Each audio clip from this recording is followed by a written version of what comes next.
গোপালগঞ্জের top singer, যাত্রাপালা ছাড়া সে কোনো কনসার্ট করে না। অ্যান্টেলিয়া পার্কে না কি নতুন একটা পার্ক হয়েছে, সেখানে সে একটা কনসার্টে গান গেয়েছে।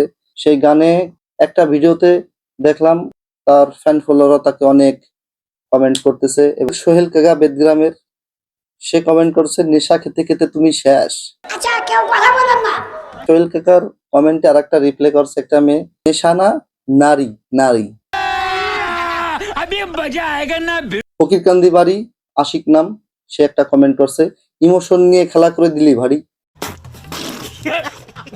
চরের কৃতি সন্তান শফিক ভাই কমেন্ট করেছে চশমা খুলতে বলো আসল রহস্য বেরিয়ে যাবে। শিহাব নামে আরেকজন কমেন্ট করেছে হাওয়াই মিঠাই পরা এই ভিখারিটা কে। আরেকজন কমেন্ট করেছে নেশা করার ফল।